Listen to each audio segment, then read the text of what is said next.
Hi friends, हमारा आज का मौजू है मुस्लिम साइंटिस्ट इब्नुल हैथम। मौजूदा दौर साइंस का दौर कहलाता है। साइंसी तरक्की की बदौलत इंसान चांद पर भी कदम रख चुका है। आए दिन नई नई चीज़ें इजाद होती रहती हैं। ये सब साइंसदानों का कमाल है। हम साइंसदानों का जिक्र करते हैं तो यूरोपीय साइंसदानों का जिक्र तो करते हैं, लेकिन ये भूल जाते हैं कि साइंस में एक बहुत अजीम हिस्सा मुसलमान साइंसदानों की बदौलत है। मुसलमान साइंसदान भी अपने वक्त में अपने शोबों के इमाम समझे जाते हैं। इनकी तसनीफ़ एक अरसे तक यूरोप की दरसगाहों में पढ़ाई जाती रही। नामवर साइंसदानों में से एक इब्नुल हैशम भी हैं, जिनका हम आज अपनी वीडियो में जिक्र करेंगे, जिनका पूरा नाम अबू अली मोहम्मद बिन अल हसन बिन अल हैथम था।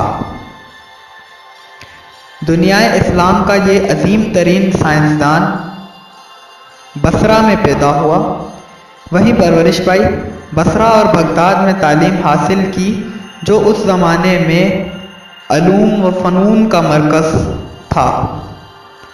इल्म व हिकमत का बचपन से ही शौक़ था, जो मरते दम तक रहा। इब्नुल हैशम जब जवान हुए तो उनकी लियाक़त व काबिलियत और ज़हानत के चर्चे सारे बसरा में फैल गए। हाकिम वक्त ने आपकी शोहरत सुनी तो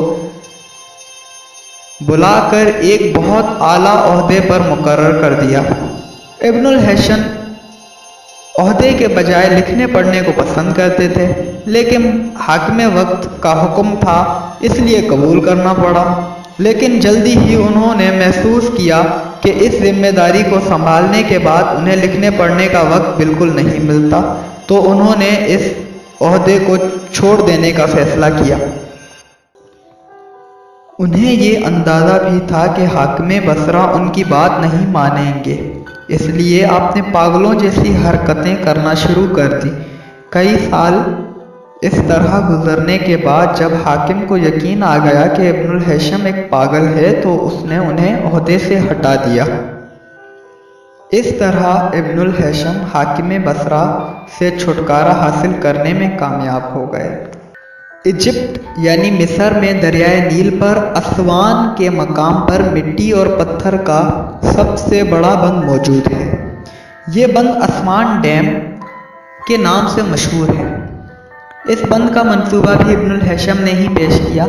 मिस्र जाने से कबल इब्नुल हैशम ने एक दफ़ा कहा था कि अगर मैं मिस्र में होता तो दरियाए नील की ताकत को किसी मुफीद काम पर लगा देता। इब्नुल हैशम का यह ख्वाब उनकी वफ़ात के बाद शर्मिंदा ताबीर हुआ। बसरा से इब्नुल हैशम मिस्र के लिए रवाना हुए। मिस्र के बादशाह को उनकी आमद की खबर मिली तो बादशाह खुद इब्नुल हैशम के इस्तकबाल के लिए आया और इब्नुल हैशम के साथ बड़ी इज़्ज़त व कदरदानी से पेश आया।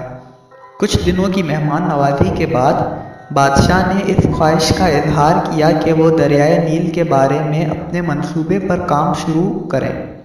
अपने मंसूबे को अमली जामा पहनाने के लिए इब्नुल हैशम कई दिन तक दरियाए नील के किनारे किनारे घूमते रहे।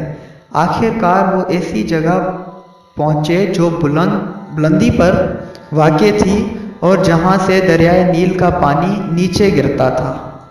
इस मकाम पर उन्होंने बंद बनाने का मंसूबा तैयार किया। उनका मंसूबा ये था कि दरियाए नील पर असवान के मकाम पर 3 तरफ बंद बांधकर एक डैम बनाया जाए, जिससे 2 फ़ायदे होंगे। एक ये कि बरसात के मौसम में ज़ायद पानी डैम में भर जाएगा, जिसकी वजह से सैलाब नहीं आएगा। दूसरा ये कि खुश्क मौसम में जब दरिया में पानी कम हो जाता है तो इस डैम में जमा शुदा पानी से इस कमी को पूरा कर लिया जाएगा।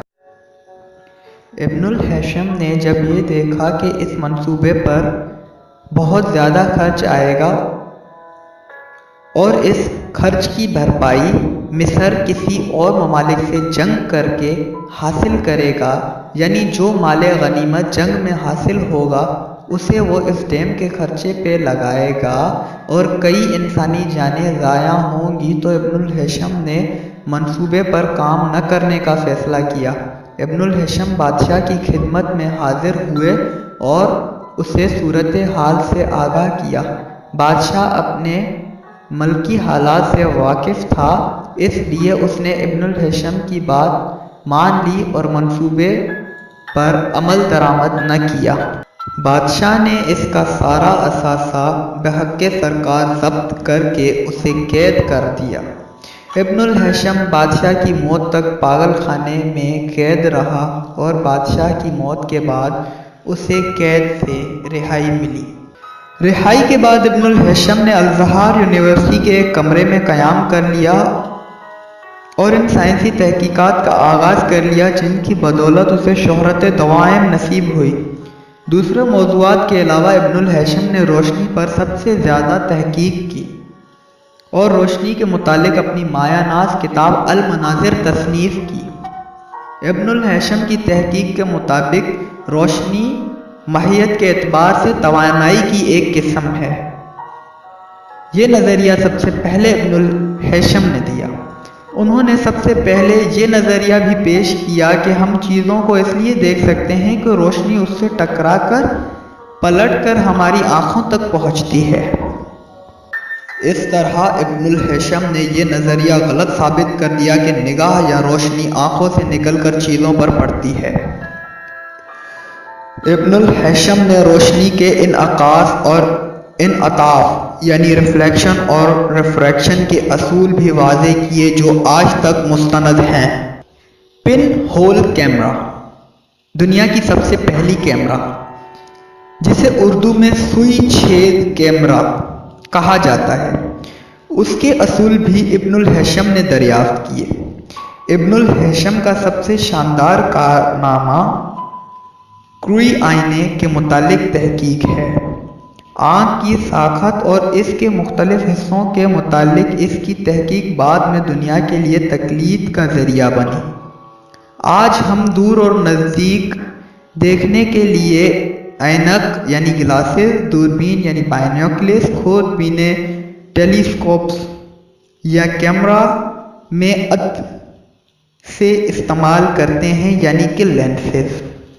ये भी इब्नुल हेशम की ही दरियाफ्त है। इस अजीम साइंसदान की वफ़ात 1039 ईस्वी में हुई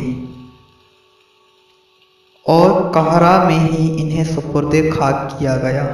दोस्तों, उम्मीद करते हैं कि आपको ये वीडियो पसंद आई होगी।